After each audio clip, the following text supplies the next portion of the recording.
না ভাই আমি রোজা রেখেছি, আর দিবেন না। এগুলো প্রকাশ্যে দেখা যায়, কিন্তু কার ভিতরে ভয় আছে আর না আছে এটা কি করে জানা যাবে? কি করে জানা যাবে? জি, কার ভিতরে ভয় আছে আর না আছে কি করে জানা যাবে? ভয়ের একটা প্রতীক চিহ্ন বলছি, মন দিয়ে শুনবেন। এটা দৌড়, দৌড় মারবে। এই যে রায়গঞ্জ ইটাহার, ইটাহার থেকে গাজলের দিকে আমার গাড়িটা দৌড়ছে রাতে, তাও আবার অনেকটা রাতে, আর দ্রুত গতি 120 কিলোমিটার গতিতে দৌড়ছে। আর ঠিক আমার গাড়ির 50 হাত দূরে একটা কুত্তা এই দিক থেকে যে মেরে দিলে দৌড়।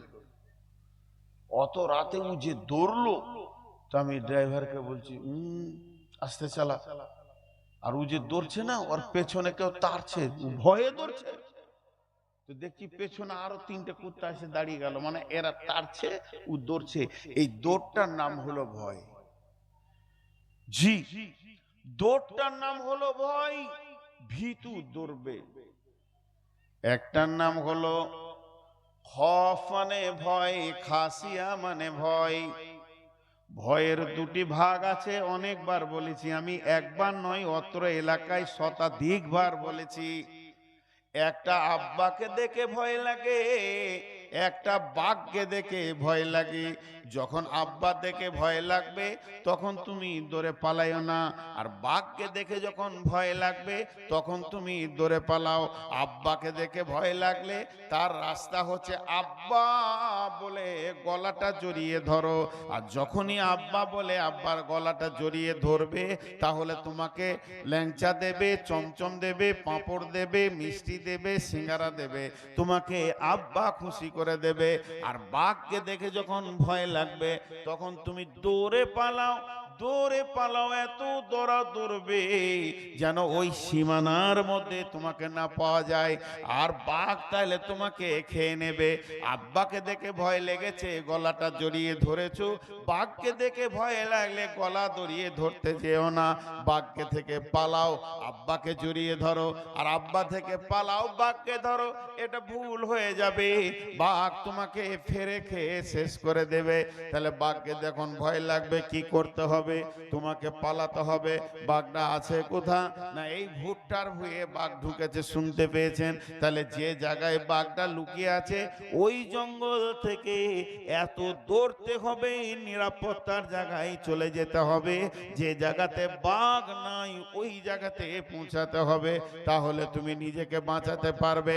অতএব বন্ধুরা আমার, আল্লাহকে যখন ভয় লাগবে, আল্লাহকে ভয় করার কথা বলা হয়েছে, আল্লাহকে যখন ভয় লাগবে তখন আল্লাহকে জড়িয়ে ধরো। তার মানে মসজিদে যে উবুর হয়ে পড়ে যাও, লাভ কি হবে? তোমার গোনাহ মাফ হবে, তুমি জান্নাতে চলে যাবে, তোমার তওবা কবুল হবে, তোমার ঘরে বরকত আসবে, শান্তি আসবে, সব পেয়ে যাবে। আল্লাহ থেকে দৌড়ে পালাইলে হবে না। আর জাহান্নামকে যখন ভয় লাগবে, জাহান্নামকে যখন ভয় লাগবে তখন দৌড়তে থাকো। কোন দিকে দৌড়বো? বলে জাহান্নাম যেখানে আছে ওইখান থেকে পালাও। জাহান্নাম কোন জঙ্গলে আছে? পাটের ভুঁয়ে না, ভুট্টার ভুঁয়ে না, শাল বনে না, ইউক্যালিপ্টাস বনে। জাহান্নাম আছে গুনহা নামে জঙ্গলে, জাহান্নাম আছে গুনহা নামে জঙ্গলে। তুমি তাড়াতাড়ি গুনাহ থেকে বের হয়ে দৌড়তে দৌড়তে দৌড়তে দৌড়তে নেকির গ্রামে ঢুকে যাও, জাহান্নাম থেকে তুমি বেঁচে যাবে।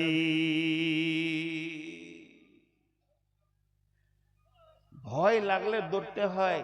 জাহান্নামকে ভয় লেগেছে, গুনহার জঙ্গল থেকে বের হয়ে নেকিতে চলে যাও। আর বেশি বলবো না, এবার চলে যাব মেন আয়াতে, যার উপরে কবিতা পড়েছি সে রমজানের উপরে কথা বলবো। খালি আর একটা কথা বলি, আর একটা কথা বলি আপনাদের সামনে। এই যে গোটা প্যান্ডেলটা চলছে, এতগুলো লাইট মাইক, এতগুলো লোক, আলো চলছে, একটা কেবল আছে, কেটে দেন সব আন্দাজ, আবার লাগিয়ে দেন সব চলবে। তো আল্লাহ তাবারক ওয়া তাআলা বলছে ভয় তোমার কি করবে জানো? তোমাকে গুনাহ থেকে বাঁচাবে। নবীজি বলছেন,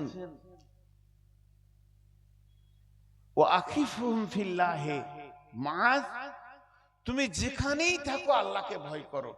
আল্লাহর ভয় আমার সাথে যেমন জামা আছে, গেঞ্জি আছে, লুঙ্গি আছে, তুমি আল্লাহর ভয়কে সব সময় কাছে রাখো। আর আল্লাহর ভয় সাথে থাকলে গুনাহ ঢুকতে পারবে না। তোমার কাছে আর অন্য কোনো পুলিশ সিকিউরিটি লাগবে না। একটাই চ্যালেঞ্জ, তোমার কাছে আর গুনাহ আসবে না যদি আল্লাহর ভয় থাকে। তো ওটাকে সাথে রাখো। আল্লাহ তাবারাক ওয়া তাআলা বলছেন, বিসমিল্লাহির রহমানির রহিম, ইয়া আইয়ুহাল্লাযীনা আমানুত্তাকুল্লাহা ওয়া কুলু কাওলান সাদীদা ইসলিহ লাকুম আ'মালাকুম ওয়া ইয়াগফির লাকুম যুনুবাকুম ওয়া মান ইউতি'ইল্লাহা ওয়া রাসূলাহু ফাকাদ ফাযা ফাওজান আযীমা।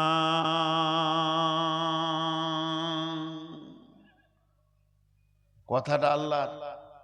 মানুষ এক দুই করে উঠছে,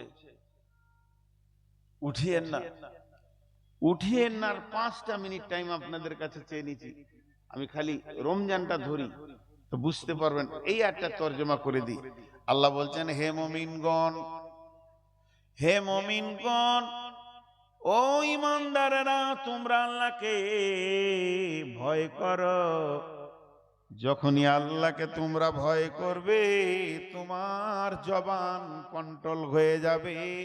ওয়াকুলু কাওলান সাদীদা, তোমার জিভ কন্ট্রোল হয়ে যাবে। আর যখনই তোমার জিভ কন্ট্রোল হয়ে যাবে, তখন সারা শরীরে যত অঙ্গ ছিল, যে যে গুনাহ করত, সবাই গুনাহ থেকে পেছিয়ে যাবে। আর সব গুনাহগুলো যখন তোমার দ্বারা বন্ধ হয়ে যাবে, তখন আল্লাহ তোমার গুনাহগুলোকে মাফ করে দিবে। ওয়া ইয়াগফির লাকুম যুনুবাকুম, তোমার গুনাহ মাফ হয়ে যাবে।